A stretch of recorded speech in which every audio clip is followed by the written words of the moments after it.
आश्चर्य नहीं होना चाहिए कि अगर आने वाले समय में मालदीव और भूटान भी लाइन में खड़े हो जाएं, कहे कि सीज फायर हमने करवाया, और होना भी यही था। आप इतना बज चुके हो, सड़क पर इतने लोगों ने बजा दिया है कि अब सब लोग बजाना शुरू कर दिया है आप कि चीन बहुत बड़ा देश है, चीन बहुत ताकतवर देश है, क्या आप चाहते हो कि मैं चीन के साथ पंगे लूं?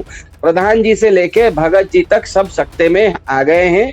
10 मई को आए थे, अभी तक उससे उबर नहीं पाए हैं। तो ये क्या हो गया है, ये गुब्बारे की तरफ फैल गए हैं, ये अपना हवाबाजी ये बहुत कर रहे हैं, और बार बार इस तरह का गुब्बारा आप अगर हवा में फेंकोगे तो कोई ना कोई उस हब्बारे में पिन मार देगा। इसका मतलब पूरा का पूरा इकोसिस्टम जो है वो सकते में है। उनको अब समझ में नहीं आ रहा है कि ट्रंप को संभाले या उधर चीन को संभालें। आपके पास वो चीज है नहीं, तो प्रदर्शन करने की अगर गलती करेंगे तो कोई भी उसमें पिन मार देगा।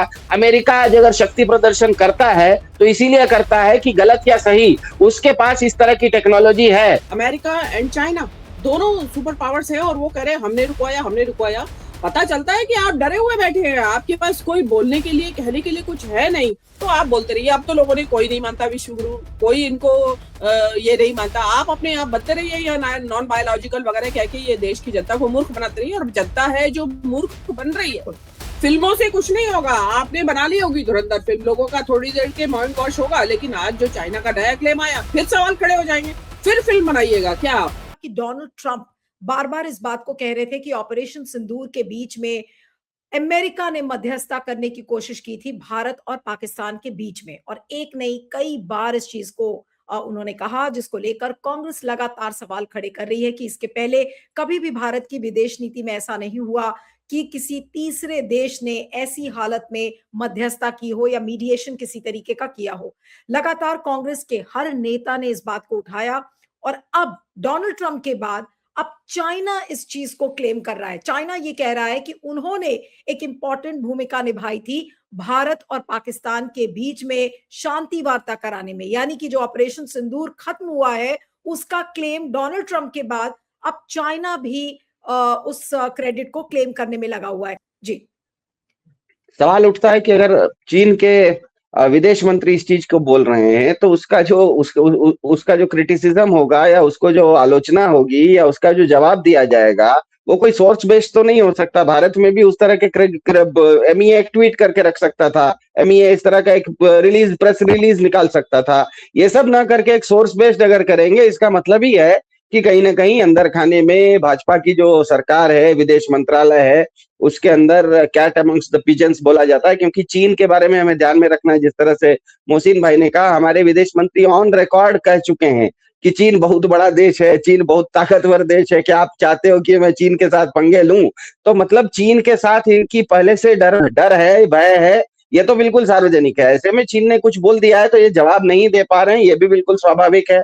और जिस गति से ये चीजें चल रही हैं, जिस तरह से मीनू जी ने कहा, तो कि जिस गति से ये चीजें चल रही है, आश्चर्य नहीं होना चाहिए कि अगर आने वाले समय में मालदीव और भूटान भी लाइन में खड़े हो जाएं, कहे कि सीज फायर हमने करवाया, और होना भी यही था। आप जब बिना मतलब के रशिया यूक्रेन वार रुकवाने का क्रेडिट लेंगे तो दूसरे भी आपके फटे में टांग घुसाने का काम करेंगे। तो आपने जो किया था आपके साथ वो हो रहा है।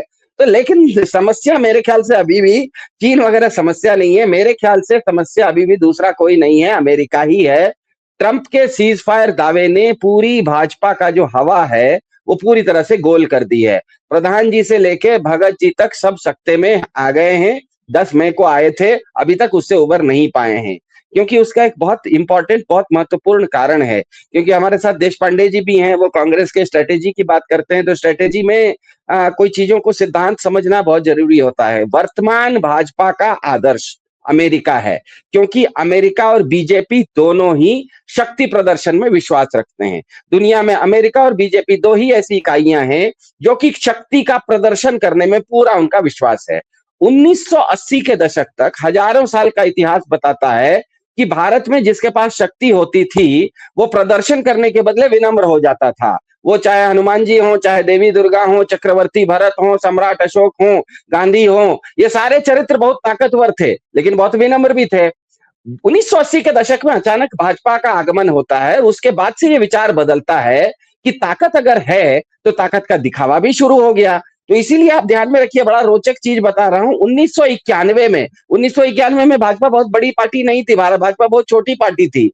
1991 में भाजपा का सबसे पहला विदेश प्रकोष्ठ जो है, ओवरसीज फ्रेंड्स ऑफ बीजेपी नाम की संस्था, ये खुलती है। वो खुलती भी सबसे पहला ब्रांच कहाँ खुलता है? न्यूयॉर्क में खुलता है। और 2 साल के अंदर वहां पर भारत से एक भाजपा का कार्यकर्ता पहुंचता है। वो पूरा अमेरिका घूमता है, व्हाइट हाउस वगैरह में उसके फोटोग्राफ्स आज भी चल रहे हैं, जो कि 2002 में गुजरात का मुख्यमंत्री बनता है। आश्चर्य ये कि ये लोग कभी ये नहीं बताते कि हम 1990 जिस समय हम भाजपा के प्रचारक थे, कार्यकर्ता थे, अमेरिका का तो फोटो दिखाते हैं, कभी न्यूजीलैंड का फोटो नहीं दिखाते। ये कभी केनिया क्यों नहीं गए? ये कभी बगल के हिंदू नेपाल में क्यों नहीं गए भाई, जिस समय आपका था? तो इसका मतलब ही ये है कि भाजपा के लिए अमेरिका एक आदर्श है, क्योंकि अमेरिका के पास शक्ति भी है और अमेरिका शक्ति प्रदर्शन भी करता है।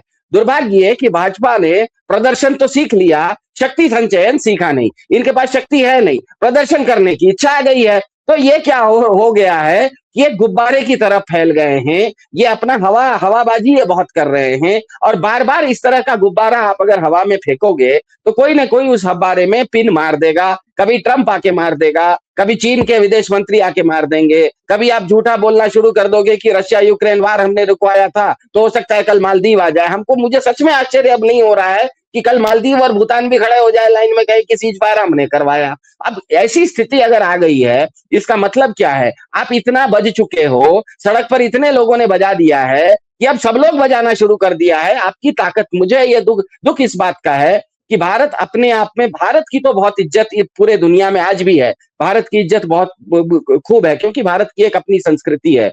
लेकिन ये जो एक अच्छी मजबूत टीम है, उसका एक कैप्टन ऐसा पिद्दी निकला हुआ है कि वो कैप्टन इतना पिद्दी कैप्टन है कि जिसको मना आ रहा है वही आके बाउंसर मार के उसको रिटायर्ड हर्ट कर दे रहा है। तो भैया, कैप्टन ही अगर बार बार रिटायर्ड हर्ट होते चला जाएगा तो टीम खेलेगी कैसे? खेलने के लिए 11 आदमी चाहिए ना, एक आदमी तो हमेशा स्ट्रेचर पर ही रहता है। तो मेरे ख्याल से ये स्थिति लाई है। भाजपा को यह गंभीरता से सोचना है कि क्या शक्ति प्रदर्शन करने के लिए, आपको अगर कोई चीज प्रदर्शन करना है तो सबसे पहले आपके पास वो चीज होनी चाहिए। आपके पास वो चीज है नहीं, तो प्रदर्शन करने की अगर गलती करेंगे तो कोई भी उसमें पिन मार देगा। अमेरिका आज अगर शक्ति प्रदर्शन करता है तो इसीलिए करता है कि गलत या सही, उसके पास इस तरह की टेक्नोलॉजी है कि मिनेसोटा से उसका हवाई जहाज उड़ता है और पूरी दुनिया घूम के ईरान के ऊपर बमबारी करके वापस चला जाता है। हम ये नहीं कह रहे कि वो सही है, लेकिन इसका मतलब उसके पास ताकत है। आपके पास ताकत हो तब प्रदर्शन कीजिए।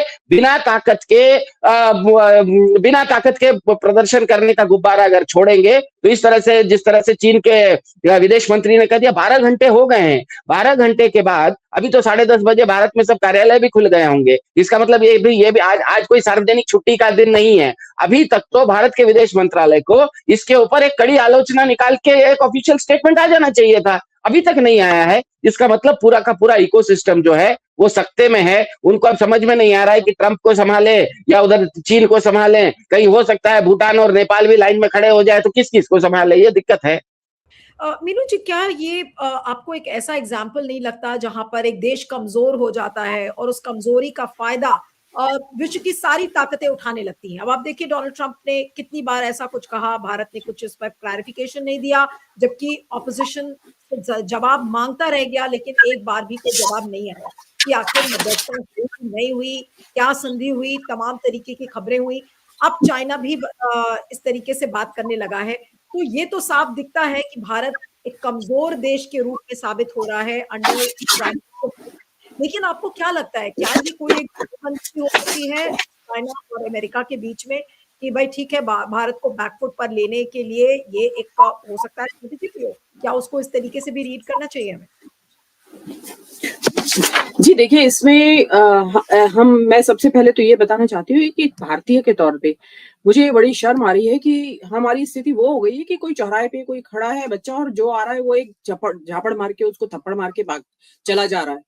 मतलब उसको कोई इतना वीक समझ रहे हैं कि ये तो रेजिस्टेंस ही नहीं कर सकता, जो आए और वो एक थप्पड़, लाठी डंडा, जूता, जो जिसके हाथ में आ रहा है।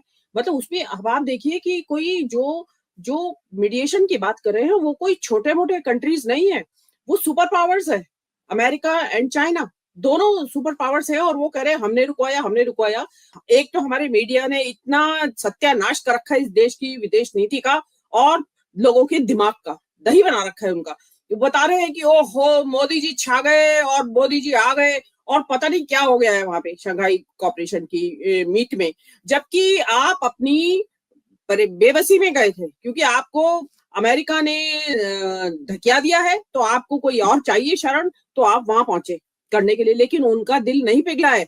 अब चाइना का जो है वो अपने स्टैंड के ऊपर वो बुरी तरह से फर्मली टिके हुए हैं। आपने अभी देखा होगा कि एक ब्रिटिश लेडी थी, इंडियन लेडी थी, अरुणाचल की रहने वाली थी, वो काफी समय से रहती है ब्रिटेन में, और वो ट्रांजिट में थी, शंघाई से जापान जा रही थी। उनको वो ट्रांजिट के समय उन्होंने उनका पासपोर्ट जब्त कर लिया कि आप इंडियन नहीं हो क्योंकि अरुणाचल चाइना का हिस्सा है। मतलब अगेन वही कि जो आ रहा है वो एक थप्पड़ मार के चला जा रहा है। तो ये तो विश्व गुरु कहाँ, कौन सा विश्व गुरु? सवाल पूछा जाना चाहिए कि मोदी जी ने क्या कर दिया इस देश का। ऐसा तो कभी भी नहीं था। जब इस देश की ये स्थिति तो तब भी नहीं थी जब खाने को अनाज नहीं था इस देश में, जब भी सिर्फ सीना तान के खड़ा हुआ था देश, आत्मसम्मान के साथ खड़ा हुआ था। हमारा तो आत्मसम्मान ही मोदी जी ने बिल्कुल मिट्टी में मिला दिया है।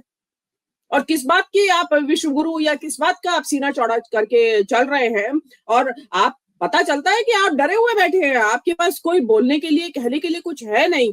और चाइना ने मीडिएशन करवाया या नहीं करवाया ये तो मैं नहीं कह सकती, इतना मीडिएशन जरूर हो सकता है कि चाइना ने सप्लाई रोक दी हो, या जो लाइव लोकेशन दे रहे थे वो बता रहे थे, या जो उनका सॉफ्टवेयर और जो एयर वॉरफेयर में वो जो इनको पूरी सैटेलाइट के जरिए जो इंफॉर्मेशन दी जा रही थी, लाइव लोकेशन एटसेट्रा की, हो सकता है कि उसको उन्होंने विड्रॉ कर लिया हो after the intervention of US. इतना जस्टिफिकेशन, लेकिन इससे ज्यादा अगर कुछ हुआ है तो डेफिनेटली, और ये मतलब बड़े शर्म की बात है कि सरकार ने इस चलती लड़ाई के दौरान कुछ नहीं बताया। ऑपोजिशन मांग करता रहा कि आप एक सेशन बुलाइए ये ऑपरेशन सिंदूर के बारे में। उन्होंने सेशन बुलाना तो दूर, 3 महीने बाद सेशन बुलाया, और उसमें जिस तरीके से आधा अधूरा जवाब दिया वो किसी के गले नहीं उतरा। मतलब सरकार पोजीशन क्लियर करने के लिए तैयार नहीं है। ना तो ये बताएंगे कि अमेरिका से क्या स्थिति बनी थी, और ना ये बताएंगे कि ये अब चाइना एक नया क्लेमेनेंट शुरू हो गया है, कल को भूटान ना आ जाए, मुझे तो ये खतरा नजर आ रहा है। पता चला नेपाल भी आ गया कि हमने भी मीडिएशन कराया है। सोशल मीडिया पर लोग यही लिख रहे हैं कि भाई अगर चाइना ने भी क्लेम कर दिया है कि भारत और पाकिस्तान के बीच में उन्होंने मध्यस्थता कराई है, फिर बांग्लादेश, भूटान जैसे जितने भी छोटे छोटे देश हैं वो सब क्लेम करेंगे कि उन्होंने मध्यस्थता कराई थी। जी बिल्कुल जी, कोई भी कंट्री आ जाएगा तो आप मतलब आपने अपनी जो मैं फार साइटेड भी क्या कहूंगी, इनको फार साइटेड तो है ही नहीं, आपके अंदर विजन ही नहीं है, दूरदृष्टि नहीं है कि आपको करना क्या है। और देखिए जिस पोजीशन में जो आज देश की पोजीशन है उसमें तो आपको इतना सुपर पावरफुल होना चाहिए था कि किसी की हिम्मत ना हो आपकी तरफ आंख उठा के देखने की। आप पंगे लेते घूमते क्यों है भाई? आप अपनी कंट्री को संभाल लीजिए, आप 140 करोड़ का देश है, पहले इसको संभालिए। लेकिन नहीं, हम पहले दुनिया के लीडर बनेंगे। मोदी जी डेवलप्ड वर्ल्ड के लीडर बनना चाहते हैं और आपकी अभी कोई वहां एक्सेप्टेंस है नहीं, आप जबरन वहां घुस रहे हैं। ये उसी के नतीजे हैं कि भाई आप कहाँ आ रहे हैं, आपकी औकात नहीं है इन चीजों की। आप तो अपने 80 करोड़ लोगों को भोजन खिलाइए। आप यहाँ कहाँ वर्ल्ड इकोनॉमी में और वर्ल्ड पॉलिटिक्स में आप कहाँ इंटरवेंशन करने के लिए आ रहे हैं? तो मोदी जी ने जो ये जो नया चीज आई है, देखिए अभी तक चाइना की तरफ से क्या होता था, इनकर्जन होते रहते थे, कभी इधर से घुसपैठ कर दी, कभी। क्योंकि इस खबर पर हम बने हुए हैं, इंडिया टुडे के हवाले से मैं बता रही हूँ, इंडिया टुडे ने इसको अभी कोट किया है कि no third party role, India rejects China's mediation claim with Pakistan. उन्होंने चाइना पर अभी कुछ नहीं बोला है, लेकिन बार बार वो यही कह रहे हैं कि कोई इसमें थर्ड पार्टी मीडिएशन नहीं हुआ है। किसका बाइट है अभी मैं बहुत ज्यादा क्लियर नहीं हूं, लेकिन मुझे लग रहा है कि पता नहीं वो उस पर बोलेंगे नहीं बोलेंगे। I am not too sure of this. बोलिए मीनू जी, आप, I am just trying to check this. हाँ जी देखिए, आपने जो ये दिया है, अगर ये ऑफिशियल अगर आया है रिबटल, तो बहुत अच्छी बात है। कम से कम हम भी कहने के लिए होंगे कि नहीं, चाइना झूठ बोला है। लेकिन आप यहाँ फिर सवाल उठता है कि चाइना को ऐसी झूठ बोलने की जरूरत क्या पड़ी? भाई चाइना को ऐसा तो है नहीं कि कोई रिकग्निशन चाहिए दुनिया में और वो इंडिया के मामले में बोल के ही उनको रिकग्निशन मिलेगी। वो तो रिकग्नाइज्ड कंट्री है, इतनी बड़ी अर्थव्यवस्था है, महाशक्ति है, खाली पैसे से ही नहीं, पूरा संसाधन से और सैन्य शक्ति है वो तो। उनको क्या जरूरत पड़ी भारत से पंगा लेने की? और उनका एफएम बोल रहा है, ये भी कोई छोटा मोटा आदमी नहीं बोल रहा है कि किसी छोटी मोटी न्यूज में